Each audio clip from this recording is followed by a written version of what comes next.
Assalamualaikum warahmatullahi wabarakatuh.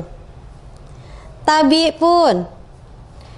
Halo siswa Edu, kembali lagi bersama saya Umi Masruroh di channel TV streaming likeidu.online, channelnya edukasi pembelajaran Lampung.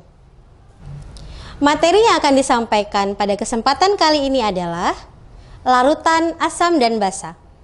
Dengan capaian pembelajaran yaitu menggunakan konsep asam basa dalam keseharian.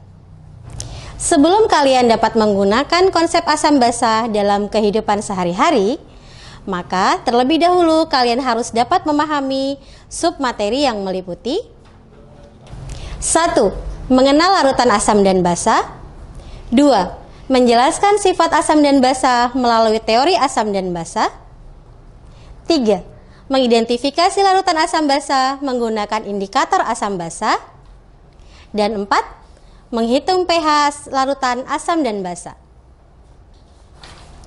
Pada pembelajaran sebelumnya, kalian sudah mengenal larutan asam dan basa serta memahami teori-teori mengenai asam dan basa.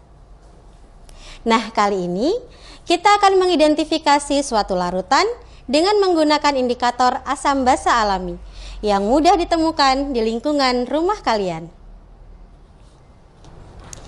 Siswa Edu, jika kita hendak mengidentifikasi dan mengukur pH larutan asam basa, kita dapat menggunakan indikator asam basa berupa pH meter, pH paper, dan indikator alami.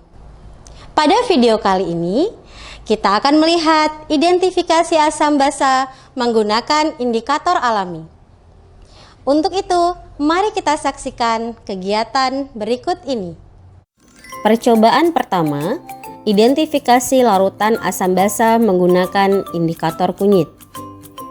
Langkah pertama, aduk ekstrak kunyit yang sudah diberi sedikit air, lalu tambahkan ekstrak kunyit ke dalam kedua larutan, yaitu air aki dan air deterjen, untuk mengidentifikasi sifat larutan asam basa pada kedua larutan tersebut. Berdasarkan percobaan yang dilakukan, air deterjen yang ditambah ekstrak kunyit mengalami perubahan warna menjadi merah bata. Hal ini menunjukkan bahwa air deterjen bersifat basa, sedangkan air aki yang ditambah ekstrak kunyit mengalami perubahan warna menjadi kuning, yang artinya air aki bersifat asam. Percobaan yang kedua, kita akan menguji larutan asam basa menggunakan indikator bunga telang. Langkah pertama, tambahkan larutan atau ekstrak bunga telang ke dalam air deterjen dan air aki sampai terjadi perubahan warna pada kedua larutan tersebut. Berdasarkan hasil percobaan, air deterjen yang ditambah ekstrak bunga telang warnanya berubah menjadi biru kehijauan. Hal ini menunjukkan bahwa air deterjen bersifat basa. Sedangkan air aki yang ditambah ekstrak bunga telang warnanya berubah menjadi ungu. Hal ini menunjukkan bahwa air aki bersifat asam. Percobaan yang ketiga, kita akan menguji sifat larutan asam dan basa menggunakan indikator bunga kertas.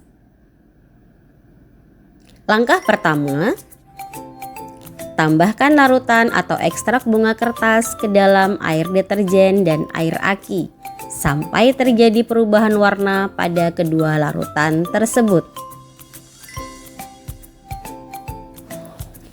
Berdasarkan hasil percobaan, air aki yang ditambah ekstrak bunga kertas berubah warna menjadi ungu tua.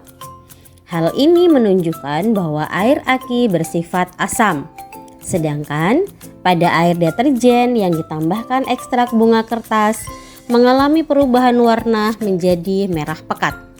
Hal ini menunjukkan bahwa air deterjen bersifat basa. Nah, menarik bukan? Dari kegiatan yang kalian saksikan tadi, apa yang dapat kalian simpulkan? Ya, benar.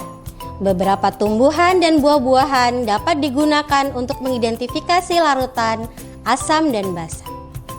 Hal ini dapat dilihat dari perubahan warna larutan setelah ditetesi indikator dari bahan alam. Siswa Edu, itu tadi penjelasan materi pembelajaran mengenai indikator asam basa. Semoga kita dapat memahami materi ini dengan baik. Sampai jumpa kembali di paparan video pembelajaran selanjutnya. Wassalamualaikum warahmatullahi wabarakatuh. Salam edukasi pembelajaran Lampung.